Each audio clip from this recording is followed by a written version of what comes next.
C'est un kidam qui vous parle et aujourd'hui au menu, Papacito. Cette vidéo est différente des autres que j'ai pu publier sur la chaîne. Il ne s'agira pas d'une analyse complète de Papacito. Nous allons parler de la vidéo polémique intitulée « Le gauchisme est-il par balle ?» Je traite donc le sujet à chaud et je suis persuadé que cette histoire va être pleine de rebondissements. En moins de 24 heures, Papacito et Reno ont récolté plus de 100 000 vues, un dépôt de plainte de la part de Jean-Luc Mélenchon et la censure de leur travail. Heureusement, il a été facile de flairer la sanction, je l'ai donc téléchargé. Pour ceux qui sont complètement perdus, Papacito est un humoriste qualifié de fasciste par ses détracteurs, terme qui ne réfute pas. Il s'est fait connaître par sa mini-série Comment devenir un Mac ou l'autre format un peu plus long intitulé Entretien choc, où il remet au goût du jour la virilité et la baffe éducative.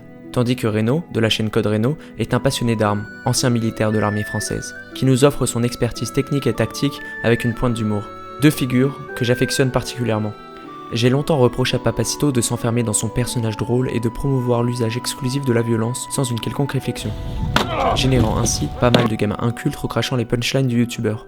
Je n'étais pas le seul à penser ça de lui, et il s'en était même défendu sur les réseaux sociaux en rappelant qu'il faisait partie du groupe qui ouvrait la voie à énormément de monde vers des figures plus réfléchies comme Julien Rochdy.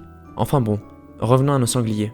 Nous sommes là pour parler de cette fameuse vidéo. Le duo a mis la barre très haute.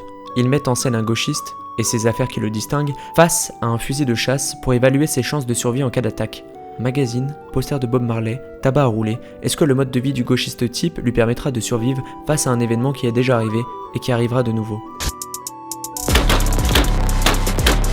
Outre le fait qu'un gros barbu tatoué avec un béret noir, une épée dans une main, une arme dans l'autre les menace, il y a un autre détail qui a dû faire transpirer plus d'un partisan de la France insoumise, notamment la phrase qui suit l'avertissement.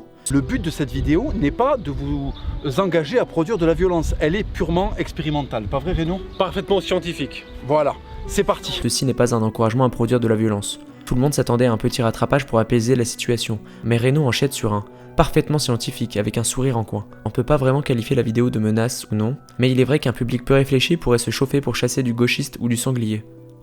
On sent vraiment que la vidéo a été prise au sérieux par Jean-Luc Mélenchon, puisque celui-ci s'est empressé de faire une conférence dans laquelle il condamne Papacito et son acolyte. Il affirme également porter plainte contre eux, individuellement, mais aussi collectivement, et il encourage le plus de personnes possible à faire de même. Il avoue aussi avoir signalé sa vidéo, et sollicite l'aide de son auditoire pour le suivre dans cette démarche de délation. Ces mêmes gauchistes qui diront que les droitards étaient des collabos. On peut penser que Jean-Luc a compris le message, or pas du tout.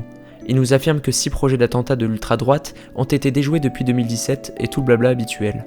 Tout le monde le sait Mélenchon, ce n'est pas la droite qui tue actuellement en France, mais bien les sangliers. Et si tu continues à les couvrir et attaquer les potentiels chasseurs, tu finiras probablement en terrine.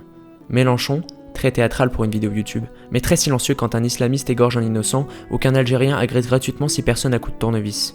Toutes ces figures de la gauche qui se réveillent quand 2 personnages humoristiques classés extrême droite prononcent une pseudo-menace, mais qui ont poussé des gens comme Samuel Paty à se faire décapiter en fermant les yeux sur un des problèmes principaux de la France, en couvrant notre immigration incontrôlée. Il a fallu attendre que Zemmour approuve Papacito sur un plateau et que celui-ci formule un avertissement sur le ton de l'humour pour qu'il soit pris au sérieux, passant de néo-fascistes débonnaires à une réelle menace pour le peuple français. Je pense sincèrement qu'il ne s'agit pas d'une vraie menace de leur part. En revanche, beaucoup de personnes qui les suivent, des Français de manière plus générale, pourraient un jour prendre les armes.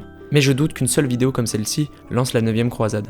La vidéo nous présente comment acquérir rapidement et légalement un fusil de chasse pour défendre son domicile d'un potentiel sanglier ou pour faire appliquer la tolérance.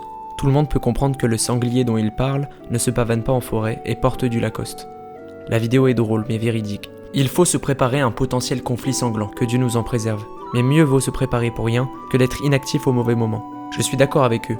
En revanche, le fait d'exposer ça sur une chaîne avec autant de visibilité va juste pousser la France insoumise et leurs partisans à tout faire pour durcir les lois sur l'armement. Quand on voit que plusieurs faits divers récents impliquent des tireurs sportifs, on leur donne directement de la matière pour changer les restrictions. Je conclurai par une citation de François-René Rideau: « Les criminels seront toujours armés et aucune loi ne les désarmera. La loi peut les forcer à cacher leurs armes, mais ils seront toujours, le moment venu, être plus armés que leurs victimes. Les lois prohibant le port d'armes ne sont pas d'autre chose que des lois qui désarment des victimes potentielles. » À bas les sangliers, c'était un kidam.